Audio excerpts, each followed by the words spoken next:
Dito nga ipapakita ko sa inyo paano mag-coach ang dating buwaya sa laro. Siyempre, bago magumpisa ang laro, ibibriefing muna natin lahat ng players para sa ating opensa at siyempre para sa gagawing depensa. Siyempre, hindi mawawala ang hawak-hawak kamay at sabay-sabay sisigaw ng malakas para sigaw pa lang. Mukha ng malakas. Silangan versus Rodriguez nga pala ang laban. Championship game, matira ang matibay.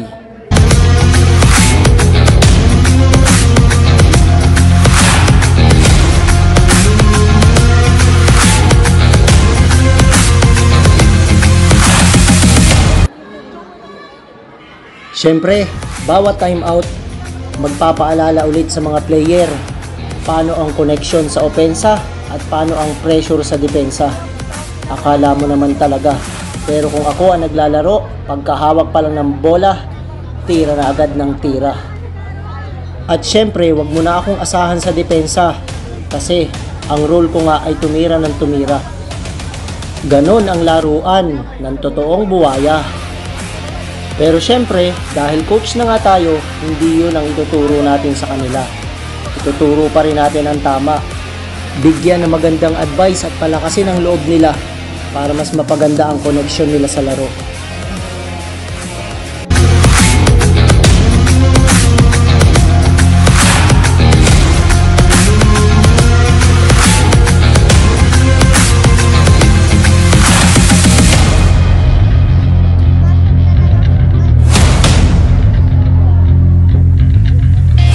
At syempre, tuloy-tuloy ang laban at bawat galaw nila ating binabantayan. Dahil sigurado sa bawat pagkakamali, opensa man o depensa, siguradong lalamang ang kalaban.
Sobrang dikdikan ng laban, walang gustong magpaiwan at lahat ng players palaban. At dito nga sa shoot na to, ayun, napa-time out ang kalaban.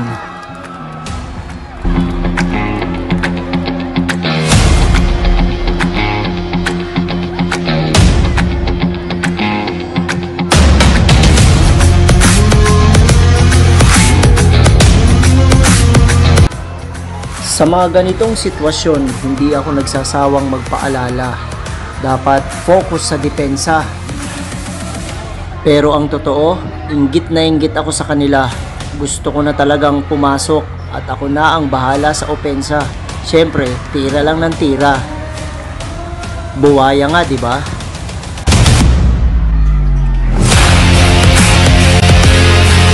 Grabe, sobrang dikdikan ng laban. Lamang ng dalawa ang kalaban.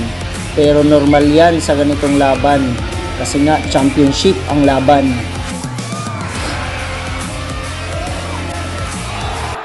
Grabe din ang pisikalan. Lahat ng players palaban. Ganyan talaga.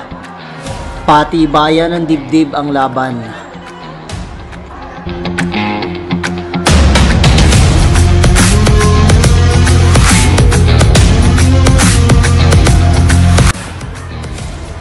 At syempre, sa tawag ng referee, lalo sa mga crucial na tawagan, sigurado yan, hinding-hindi mawawala ang diskusyonan.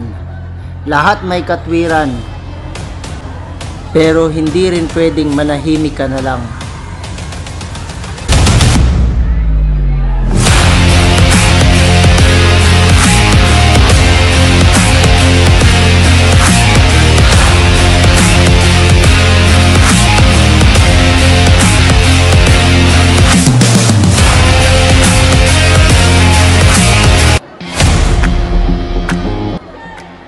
At sa mga ganitong pagkakataon, dapat nga alam mo ring ipaliwanag ng maayos ang sitwasyon ng iyong koponan.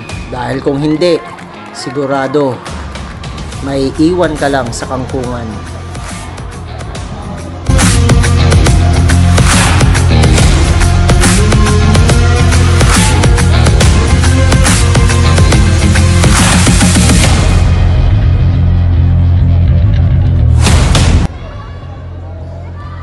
Sobrang tumagal ang diskusyonan. Lahat may katwiran. Pero syempre sa huli, tuloy pa rin ang laban.